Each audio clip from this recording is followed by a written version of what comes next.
Cordial saludo para todos. Por medio de esta videoclase se estará abordando el tema que tiene que ver con los tipos de reacciones químicas orgánicas. El desempeño que se va a tener en cuenta es argumentar acerca de las clases, los mecanismos y la aplicación de las reacciones químicas orgánicas.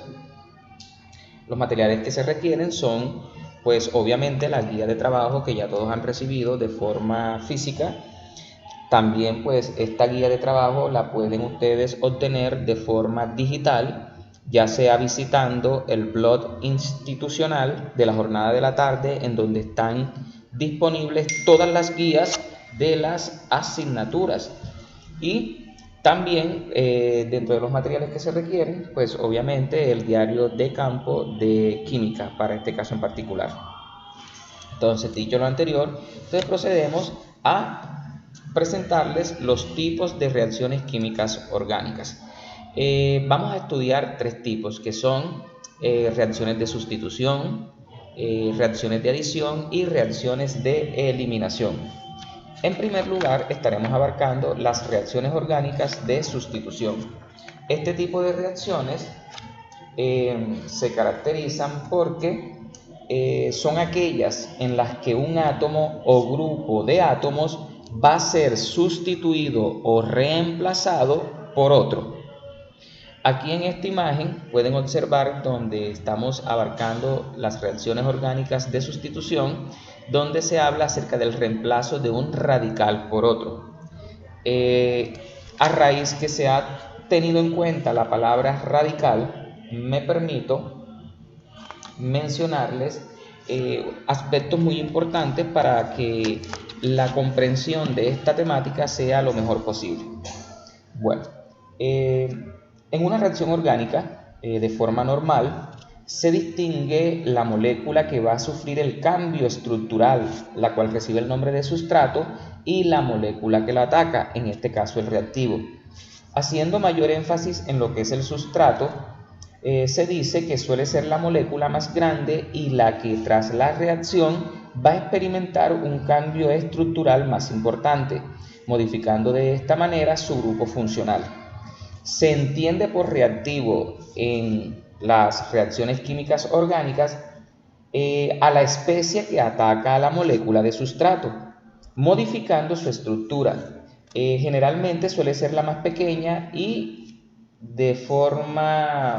muchas veces va a ser de tipo inorgánica. Los reactivos que intervienen en las reacciones orgánicas suelen ser de tres tipos: radicales libres, reactivos nucleófilos y reactivos electrófilos. En primer lugar, hablando acerca de lo que tiene que ver con los radicales libres, son especies muy reactivas, ya que poseen un electrón desapareado. Si este electrón se sitúa en un átomo de carbono, se tratará de un radical alquilo. Un radical libre puede ser primario, secundario o terciario, dependiendo del carbono en el cual está alojado ese electrón. Existe un orden de estabilidad de los radicales libres, y es la siguiente: los radicales terciarios tendrán mayor estabilidad que los radicales secundarios, y a su vez estos tendrán mayor estabilidad que los radicales primarios. Me voy a permitir hacerles una lectura acerca de la importancia de los radicales libres. Estos radicales libres, muchachos, son muy importantes, sobre todo en las personas adultas que ya pues están entrando en la etapa de la vejez y no quieren pues envejecerse, valga la redundancia. Los radicales libres son moléculas muy reactivas que necesitan conseguir un electrón para estabilizarse. Para ello atacan otras moléculas que pasan a ser nuevos radicales en busca de ese electrón que necesitan. Esto ocurre también en nuestro organismo, así como se los he mencionado, donde los radicales libres pueden atacar partes de las células, especialmente las membranas, produciendo daños irreparables y acelerando su envejecimiento. Recuerden que la membrana, muchachos, es la parte que recubre ya sea a la célula o algunos organelos celulares.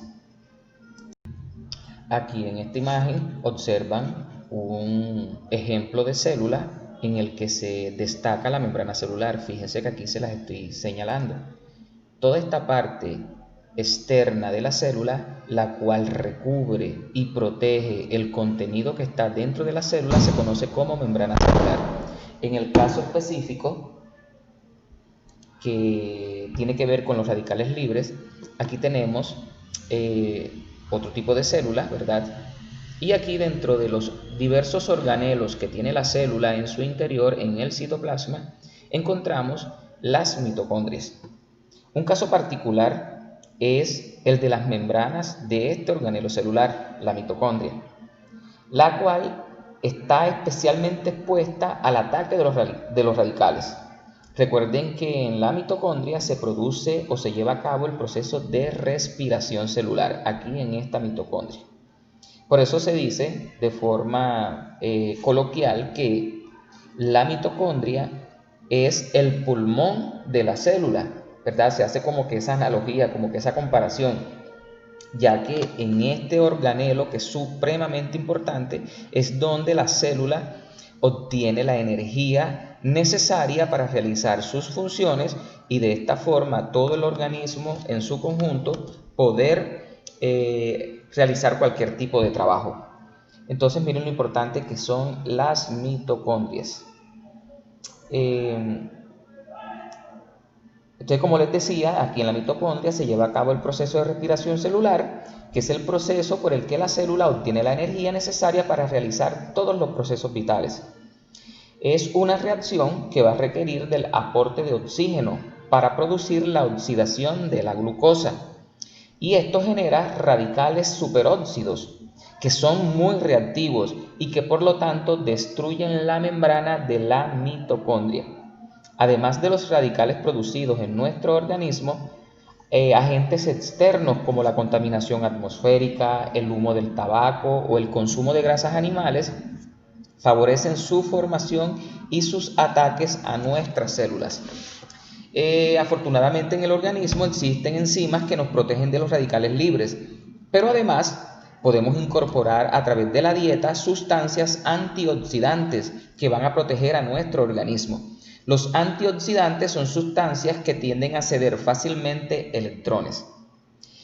Citamos el caso de las vitaminas A, D y C que provienen de las frutas, elementos como el selenio o el zinc, y también compuestos como los flavonoides, que son metabolitos secundarios que están presentes en las plantas, o los carotenos, que tienen un alto poder antioxidante.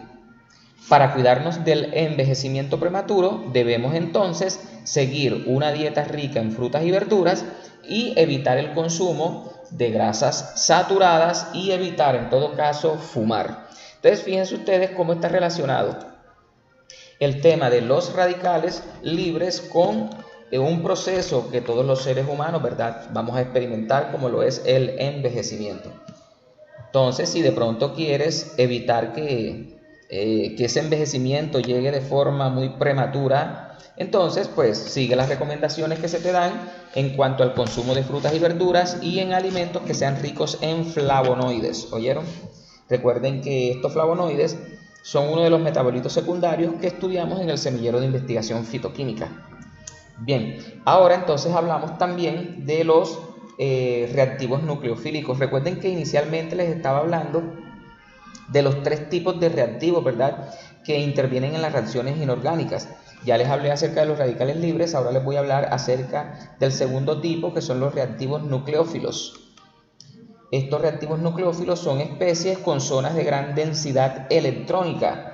Al reaccionar buscan zonas de la molécula del sustrato con densidad de carga positiva, por eso se le da este nombre, nucleófilo, porque ellos atacan el núcleo, ¿cierto? Donde está la carga positiva de ese átomo. En cuanto a los reactivos electrófilos, son especies con deficiencia electrónica o densidad de carga positiva, por lo que atacan a centros de la molécula de alta densidad electrónica, es decir, como ellos son positivos, entonces van a sentir atracción por aquellas partes donde haya presencia de electrones o cargas negativas.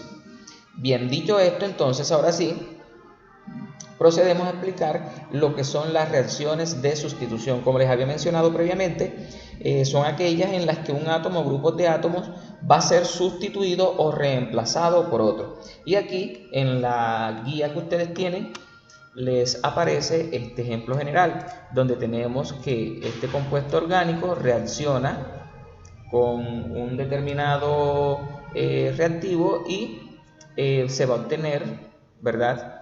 La sustitución. Por ejemplo, aquí observan que X va a ser sustituido por Y, ¿sí? Entonces son reacciones de sustitución muy similares a las reacciones de sustitución que ocurren en los compuestos inorgánicos que fueron estudiados en grado 10. Entonces, dentro de los tipos de reacciones de sustitución tenemos los siguientes. La primera de ellas, halogenación de hidrocarburos. La halogenación, recuerden que halogenación viene de la palabra halógeno. Recuerden que los halógenos, muchachos, son los elementos que están ubicados en el grupo 7A de la tabla periódica, como es el caso del cloro, el yodo, el bromo, entre otros. Aquí nos dan una reacción. Aquí tenemos este alcano. Fíjense que es un alcano porque observamos que entre carbono y carbono aquí está presente un enlace sencillo. Este alcano reacciona con un halógeno, en este caso el cloro. Cl2 significa que aquí hay dos átomos de cloro. Esta reacción se debe dar en presencia de luz, ¿verdad? Y cuando ocurre esta reacción, ¿qué es lo que sucede? Uno de estos dos cloros, ¿verdad? Uno de estos dos cloros va a sustituir o a reemplazar uno de los hidrógenos que está aquí en este CH3. Puede ser este o puede ser este de acá. Vamos a tomar como ejemplo que sea este que aparece aquí. Entonces, cuando uno de estos dos cloros sustituyen a uno de los hidrógenos que está aquí presente, entonces ocurre lo siguiente. Ustedes fíjense, aquí tenemos, recuerden que aquí tenemos dos cloros, ¿verdad? Es como si la molécula, perdón, déjenlo, trato de hacer mejor. Es como si la molécula, este es un cloro y está unido a otro cloro. Esto es lo que está aquí representado como Cl2, ¿verdad? Entonces, ¿qué es lo que ocurre? Aquí lo que ocurre es que, por ejemplo, este cloro, ¿verdad?, va a sustituir o a reemplazar a uno de los hidrógenos que está aquí en este CH3. Cuando eso ocurre, mira lo que se forma CH3, CH2, porque ya un hidrógeno fue arrancado y ese hidrógeno que fue arrancado fue sustituido por este cloro. Aquí se forma entonces un halogenuro de alquilo. Aquellos compuestos orgánicos que tienen un halógeno en su estructura se llaman halogenuro de alquilo, ¿oyeron? Entonces, el hidrógeno que salió de aquí, ¿para dónde creen que cogió ese hidrógeno? Ese hidrógeno se une con este cloro, ¿verdad? Se va a unir con este cloro y forman este compuesto HCl, que ese es el ácido clorhídrico o cloruro de hidrógeno. Entonces, fíjense cómo este cloro, uno de los dos cloros que está aquí, sustituyó un hidrógeno y eso permitió la formación de un nuevo compuesto orgánico y un compuesto inorgánico. Este es el orgánico y este que está acá es el compuesto inorgánico. Bien, estas son las reacciones en las que ocurre halogenación de hidrocarburos. Ahora, permítame un momento y borro esto que escribimos aquí. Y ahora le vamos a dar paso al siguiente tipo, que es la obtención de alcoholes a partir de halogenuros de alquilo. Eso ocurre siempre en medio básico, es decir, cuyo pH sea mayor a 7. Entonces, ¿qué tenemos aquí? Aquí tenemos un halogenuro de alquilo similar, es el mismo que obtuvimos acá. Su nombre es cloroetano. Cloro porque, fíjense, ese es el nombre del halógeno. Etano porque recuerden que este es alcano porque hay enlace sencillo entre carbono y carbono. Y como tiene dos carbonos, recuerden que se escribe el prefijo et. Entonces, cloroetano. Muy bien. Ese cloroetano va a reaccionar con hidróxido de potasio, KOH. ¿Qué va a ocasionar esto? La sustitución, ¿verdad? Va a ocurrir una sustitución. ¿Qué se va a sustituir aquí? Aquí va a ocurrir lo siguiente. El potasio se separa del grupo OH Entonces, este grupo OH va a sustituir a este cloro, ¿verdad? Lo sustituye a ese halógeno. Cuando eso ocurre, se forma este compuesto, CH3, CH2OH.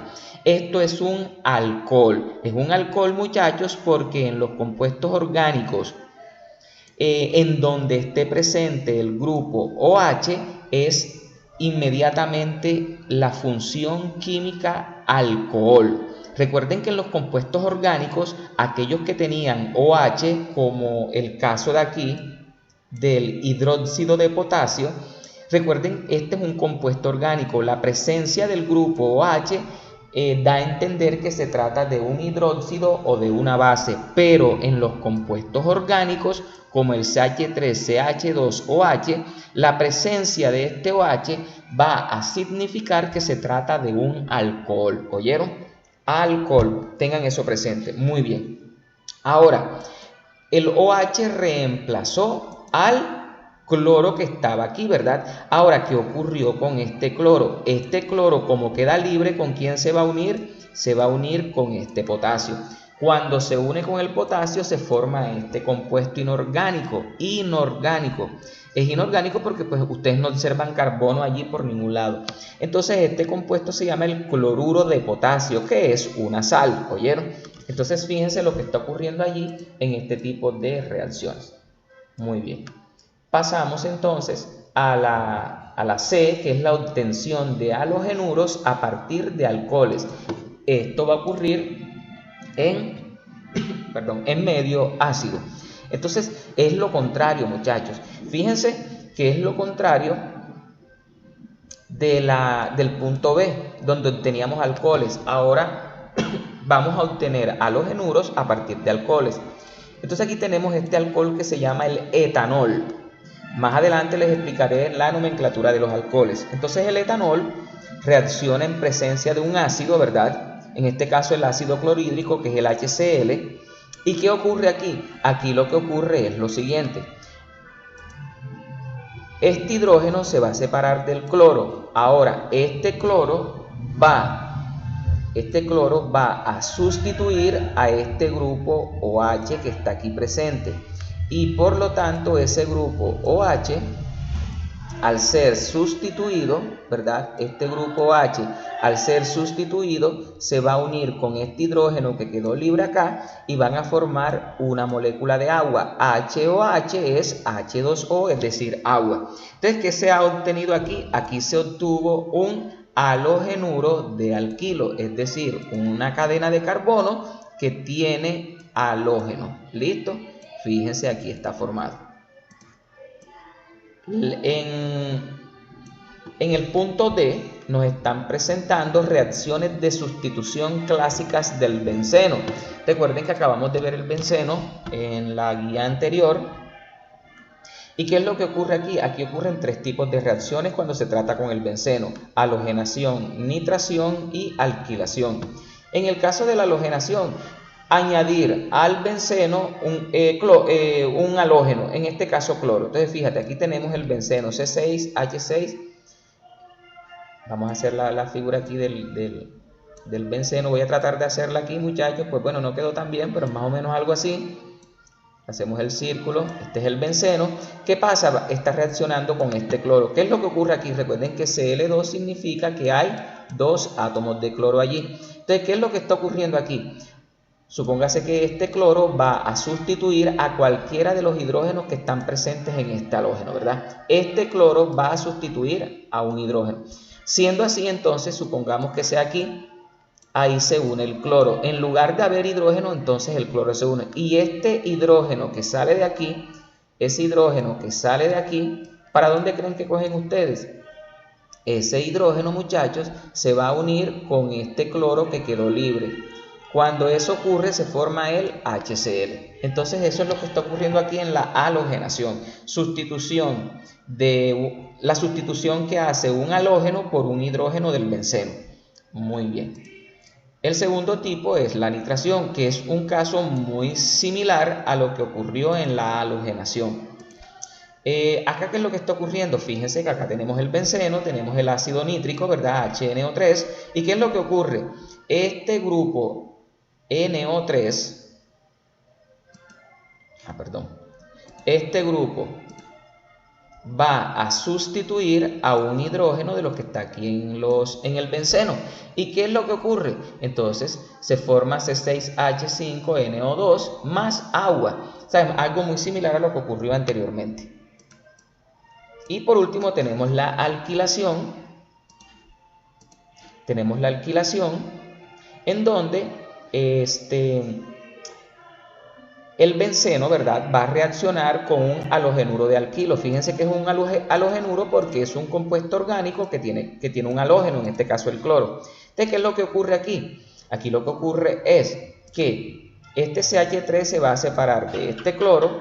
Este CH3 va a sustituir a un hidrógeno que está aquí. Este hidrógeno que sale se va a unir con este cloro que queda libre. Cuando eso ocurre, ¿qué se forma? Se forma el C5H5CH3, que es el metilbenceno, que también ustedes saben que recibe el nombre de tolueno, y este hidrógeno y este cloro van a formar el cloruro de hidrógeno o ácido clorhídrico.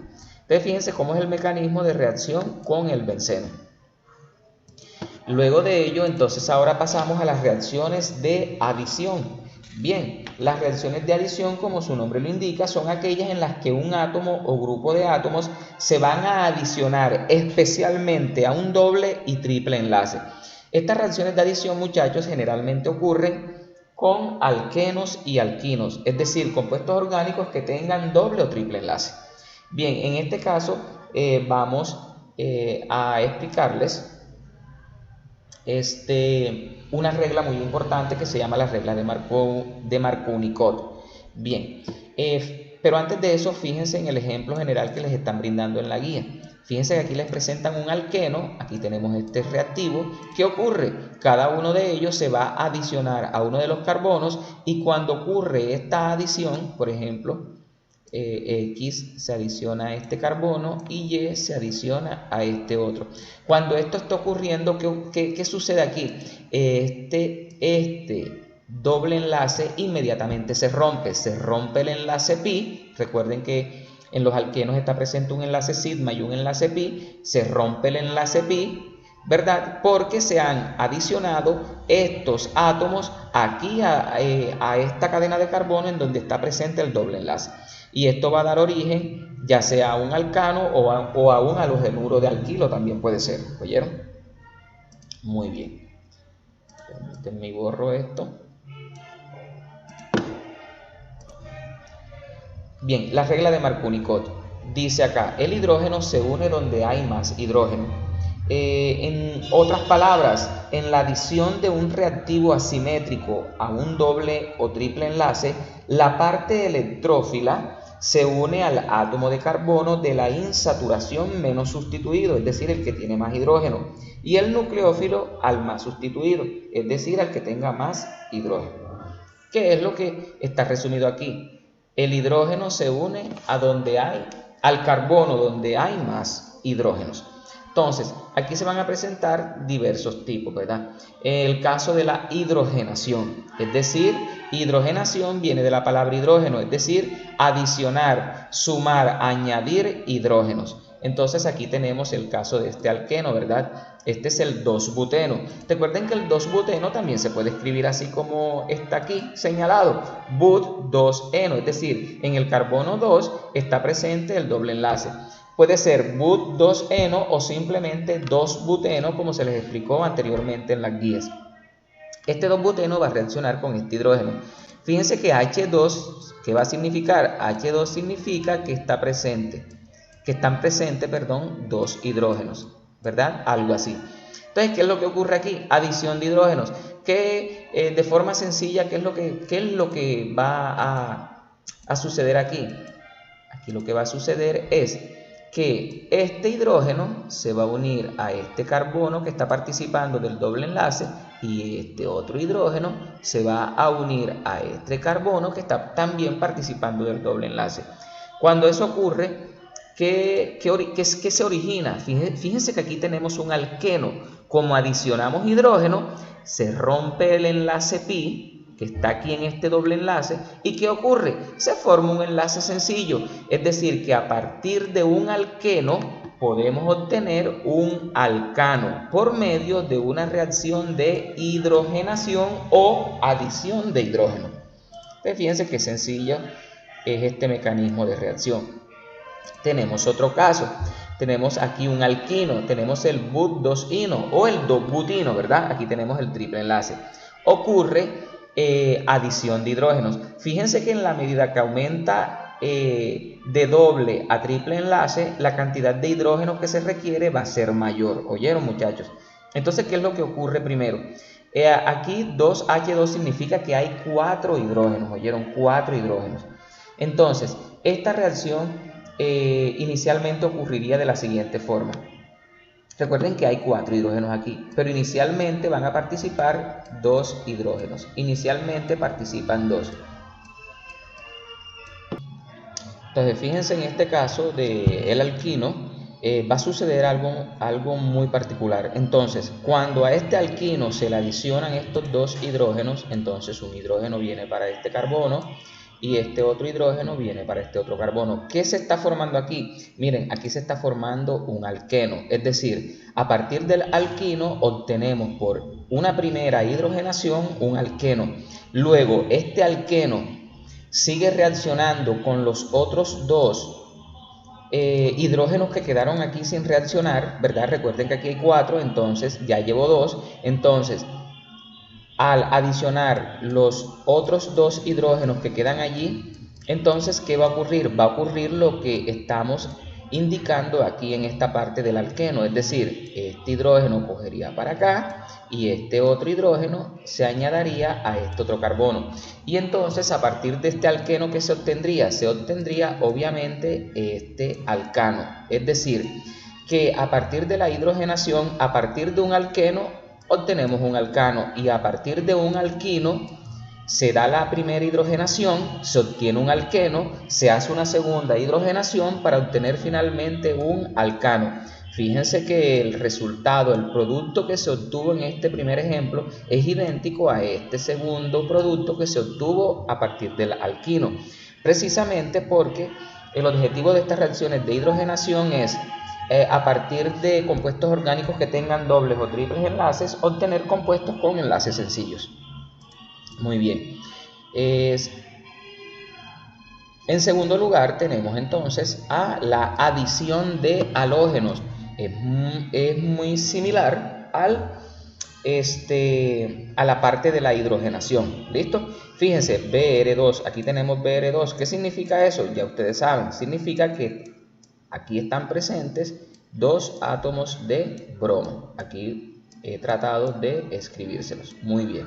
Aquí tenemos estos 2 átomos de bromo. ¿Qué es lo que va a ocurrir aquí? Hombre, aquí lo que va a ocurrir es que se van a adicionar estos halógenos en los carbonos donde está el doble enlace, en este caso doble o triple enlace. Entonces, este bromo se añade a este carbono y este otro bromo se añade a este otro carbono. ¿Qué se obtiene aquí? Aquí se obtiene que se rompe el enlace pi para quedar un enlace sigma, es decir, un enlace sencillo, y estos halógenos se han incorporado en este compuesto orgánico, formando por tanto un halogenuro de alquilo. Bien, lo mismo va a ocurrir en este ejemplo donde está presente un triple enlace. En primer lugar ocurre una primera halogenación, ¿verdad? Para obtener un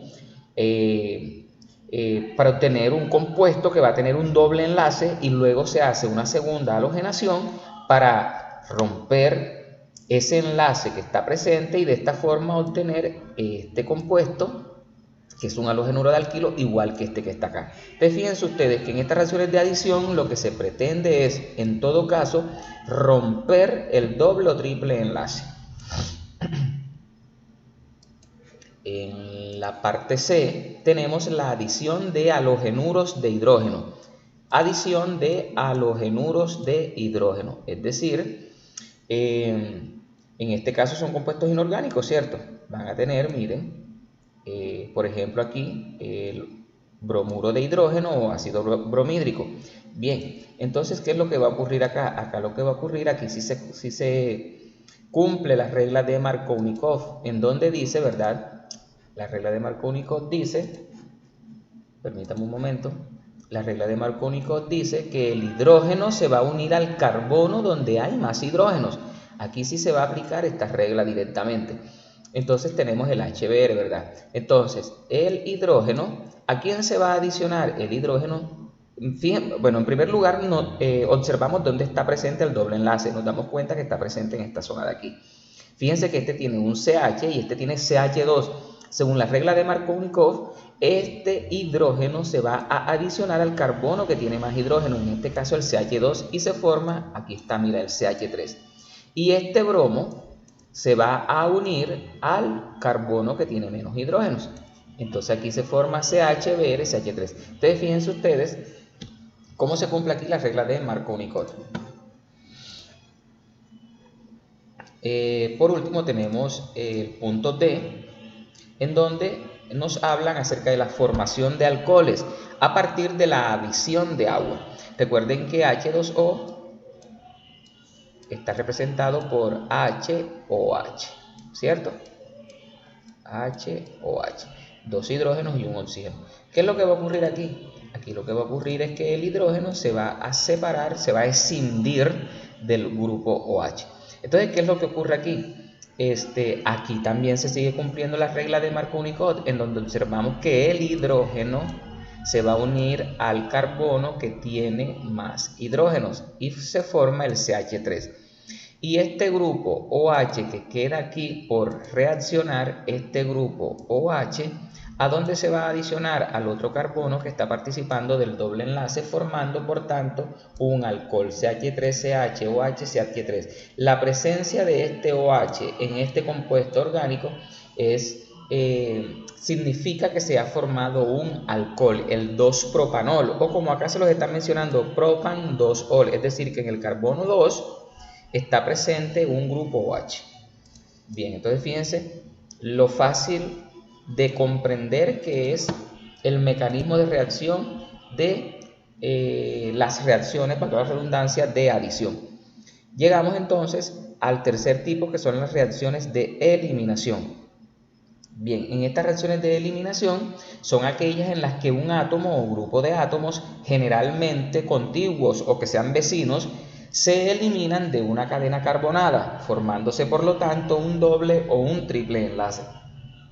Fíjense ustedes que en las reacciones de adición lo que se buscaba era romper el doble o triple enlace para obtener compuestos con enlaces sencillos. Acá es lo contrario, aquí a partir de compuestos con enlaces sencillos se pueden obtener compuestos con dobles o triples enlaces. O sea, es lo contrario de las reacciones de adición. Entonces, aquí les presentan un ejemplo general, aquí les dan este compuesto, ¿cierto?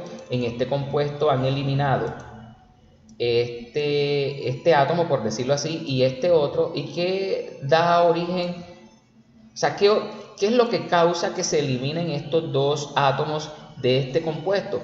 Originan un nuevo compuesto, obviamente, y entonces este compuesto orgánico se ve forzado a formar un doble enlace para poder sustituir aquellos átomos que han sido eliminados. Bien, dice aquí, en el primer caso de las reacciones de eliminación tenemos la deshidratación de alcoholes,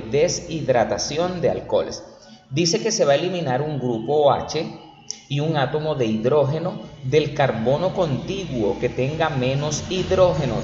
Aquí se va a aplicar la regla que se denomina regla de Zaitsev. Generalmente se realiza en presencia de ácido sulfúrico H2SO4, obteniéndose un alqueno. Entonces fíjense que aquí partimos de este alcohol, ¿verdad? Miren que este alcohol es el propanol, o propan 1-ol, o 1-propanol, ¿sí? Propanol porque tiene 3 átomos de carbono y como tiene el grupo H es un alcohol propanol. Todos los alcoholes terminan en ol. Cuando este propanol reacciona en presencia del ácido sulfúrico, ¿qué es lo que ocurre aquí? Aquí lo que ocurre es que como son reacciones de eliminación, este grupo OH va a ser separado, ¿verdad? Y recuerden que este grupo OH va a estar unido a este carbono, ¿oyeron? Este OH está unido a este carbono. Entonces, en el carbono vecino, en el carbono contiguo, se pierde un hidrógeno. Se va a perder uno de estos dos hidrógenos, va a salir. Entonces, cuando este hidrógeno sale y se une con este OH, ¿qué van a formar? Van a formar la molécula de agua. Entonces, este compuesto se ve forzado a formar un doble enlace para poder sustituir el hidrógeno y el OH que han sido arrancados una vez ha entrado en reacción con el ácido sulfúrico. Y recuerden que a esto, aquí se está aplicando la regla de Zaitsev, ¿verdad? En donde se elimina el grupo OH y un átomo del hidrógeno del carbono vecino a donde está ese OH. Muy bien. Perfectamente ahí se ve la aplicación de la regla de Zaitsev. Bien. Acá nos dan otro ejemplo, sí, aquí nos dan otro ejemplo del 2-butanol, ¿verdad? O but-2-ol. Fíjense que aquí tenemos tenemos el OH que significa que está presente un alcohol, y en este carbono, ¿verdad? Observamos, o más bien donde está presente este grupo OH, ¿verdad? El carbono vecino, que es este CH2. ¿Qué es lo que ocurre aquí? De este CH2 se va a liberar un hidrógeno, quedando uno solo, como lo observamos acá. Se desprende este OH, este hidrógeno que sale de aquí más este OH forman ¿qué? La molécula de agua, ¿cierto? Entonces, entre este carbono y este carbono se ha formado el doble enlace. Entonces, esta es una manera de obtener alquenos a partir de alcoholes, ¿oyeron? A partir de una deshidratación en presencia de ácido sulfúrico. En segundo lugar, tenemos la deshidrogenación de halogenuros de alquilo. Dice en la guía, se elimina un átomo de un halógeno y un átomo de hidrógeno del carbono contiguo o vecino que menos cantidad de hidrógenos tenga. Se sigue aplicando la regla de Zaitsev. Generalmente se realiza en presencia de hidróxido de potasio, obteniéndose un alqueno. Entonces, fíjense ustedes, en el primer caso fue deshidratación de alcoholes. Ahora vamos a obtener es una deshidrogenación de halogenuros de alquilo. Fíjense que aquí tenemos un halogenuro de alquilo. Recuerden que todo compuesto orgánico que tiene en su estructura un halógeno, aquí en el ejemplo que les están mostrando, se trata del cloro. Entonces, por eso es un halogenuro, porque tiene cloro. Entonces, aquí tenemos el 2-clorobutano, que reacciona en presencia de un hidróxido, en este caso el hidróxido de potasio. ¿Y eso qué va a ocasionar? Eso lo que va a ocasionar es que se va a formar un alqueno. ¿Oyeron? Se va a formar un alqueno. ¿Qué es lo que ocurre? Este cloro que está aquí presente va a eliminarse. Entonces, como se eliminó este cloro, ¿verdad? Uno de estos dos hidrógenos también es eliminado. Entonces aquí sale un cloro y aquí sale un hidrógeno. Como ellos han sido eliminados, ellos se juntan para formar el cloruro de hidrógeno o ácido clorhídrico.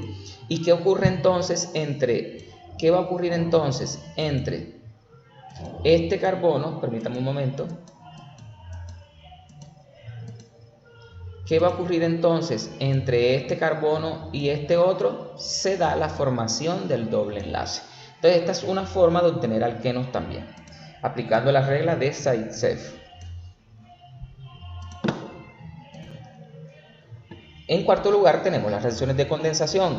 Estas tienen lugar cuando dos moléculas orgánicas se unen eliminando otra molécula pequeña que generalmente es agua. Las reacciones de condensación más importantes tenemos dos tipos acá, esterificación y formación de una amida. Aquí tenemos la esterificación. Aquí tenemos el ácido propanoico y acá tenemos un alcohol, el etanol. Ellas se condensan, es decir, se van a unir estos dos compuestos orgánicos para formar uno solo. Ellas van a fíjense que se unieron. ¿Cuántos carbonos en total? 1, 2, 3, 4, 5, 1, 2, 3, 4, 5, fíjense aquí se condensó, aquí se unieron esas dos moléculas y también como producto se forma agua. ¿Por qué se forma agua? Porque, por ejemplo, este hidrógeno que está aquí es eliminado, ¿verdad? Y este OH es eliminado, ¿cierto? Ellas se juntan y forman la molécula de agua. Cuando este ácido elimina este hidrógeno y cuando este etanol elimina el grupo OH, ¿qué es lo que ocurre? Quedan estas dos moléculas disponibles para unirse y formar un solo compuesto que es el propanoato de etilo. Entonces estos son ejemplos claros de esterificaciones, que son reacciones de condensación. En segundo lugar tenemos la formación de una amida. Ácido más amina produce amida más agua. Entonces aquí tenemos el ácido acético, que es un compuesto orgánico, y tenemos la metanamida, ¿verdad? Así se llama este compuesto. Más adelante estaremos hablando de ácidos carboxílicos, alcoholes, amidas, aminas, así que no se vayan de pronto a preocupar, oyeron, estudiantes. Entonces listo, aquí tenemos el ácido acético y tenemos la metanamida. ¿Qué va a ocurrir aquí?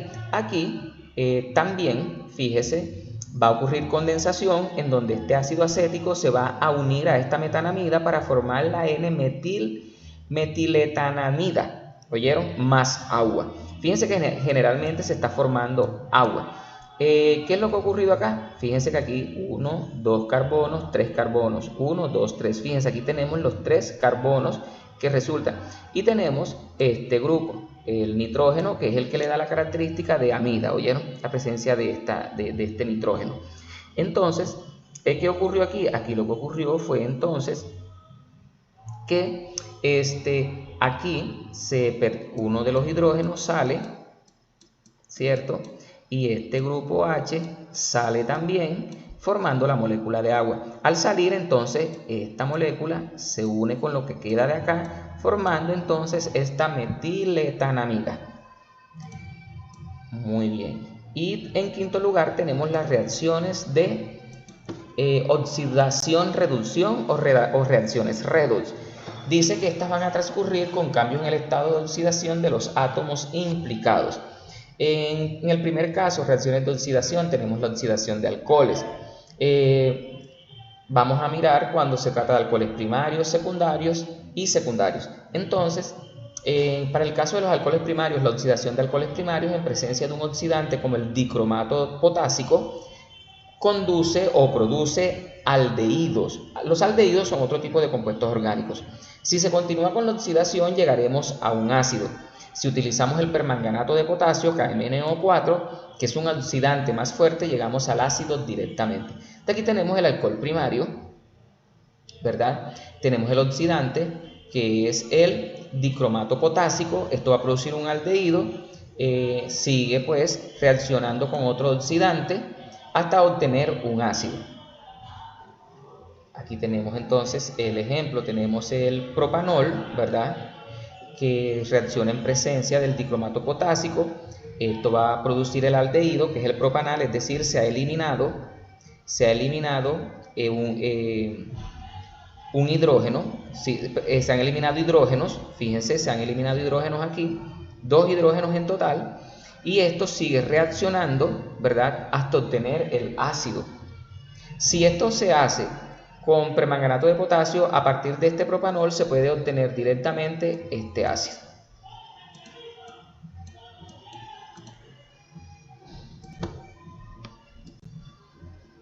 Bien, y para el caso de los alcoholes secundarios, en la oxidación de un alcohol secundario tenemos cetonas. Fíjense que dependiendo del tipo de alcohol se van a obtener aldehídos, o se van a obtener ácidos, o se van a obtener cetonas. Dice, alcohol secundario más oxidante produce una acetona. Aquí tenemos el alcohol secundario. Más adelante les explicaré cuándo es un alcohol primario, secundario y terciario. Por lo pronto, este es un alcohol secundario. Él reacciona en presencia de ese oxidante y va a obtener una acetona, ¿verdad? En este caso, la propanona. El segundo tipo, reacciones de reducción. Ya explicamos las de oxidación, ahora vienen las de reducción. Dice que estas reacciones, en esta se produce la reacción inversa que vimos en la oxidación de los alcoholes.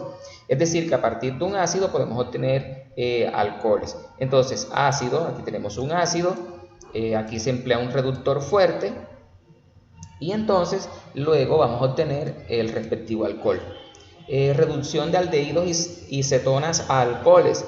Entonces dice que generalmente se utiliza como reductor el hidruro de litio y aluminio.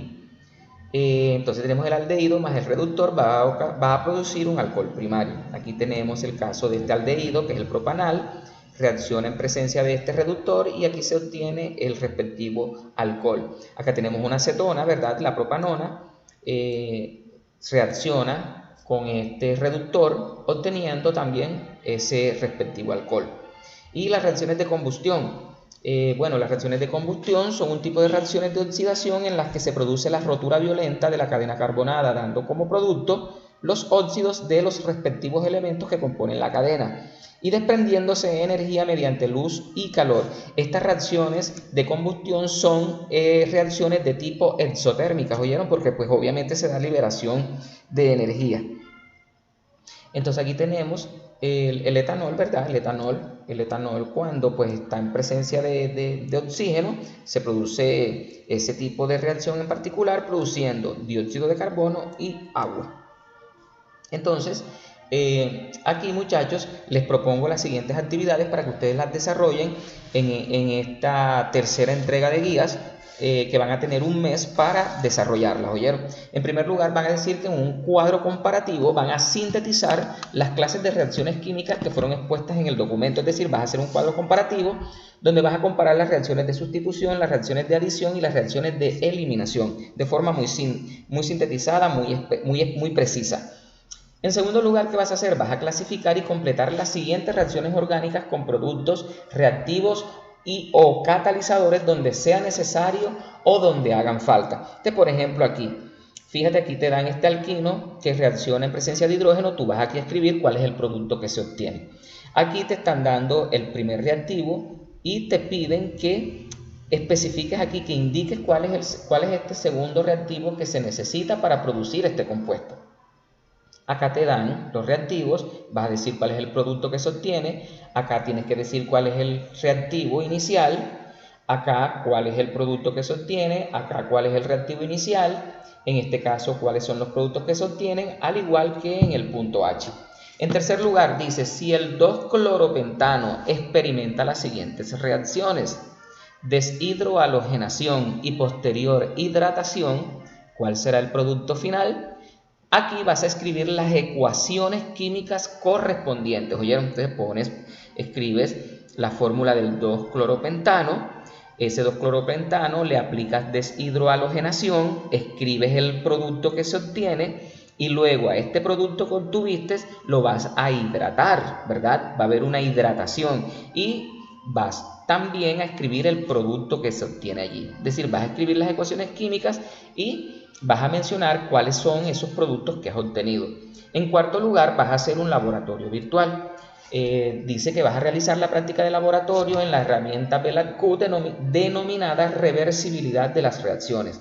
Para ello vas a tener en cuenta las orientaciones dadas en esta videoclase para que no tengas ningún inconveniente en su realización. Al final vas a presentar un informe de laboratorio que debe incluir las siguientes partes, que ya tú sabes cuáles son, pero te las voy a recordar: una portada, la introducción, puedes emplear la misma que está en el laboratorio virtual BELAT-Q, vas a escribir un objetivo general. Recuerda que también te preparé un video en donde te explico cómo se hacen objetivos generales, los cuales videos que están disponibles en mi canal de YouTube, al cual te invito a que te suscribas y le des like a cada uno de los videos que allí pues he compartido. En cuarto lugar, el procedimiento. Este procedimiento es el mismo que aparece en el laboratorio virtual BELAT-Q. En quinto lugar, vas a escribir los resultados de discusión. Vas a tener en cuenta que debes anotar tus observaciones en el diario de campo de química y la discusión que tú vas a hacer va a tener o tiene que ver directamente con las explicaciones que tú das acerca de los resultados que obtuviste. En sexto lugar, vas a escribir una conclusión, es decir, qué fue lo que aprendiste luego de haber hecho esta práctica de laboratorio. Y en séptimo lugar, vas a citar la bibliografía que tú consultaste, de la cual te apoyaste para poder hacer la discusión de los resultados que obtuviste. Entonces, bueno, estas son las actividades que están contempladas para esta guía de trabajo. Espero que la información aquí brindada sea satisfactoria y te permita realizar cada una de las actividades sin ningún inconveniente. Que tengan un excelente día.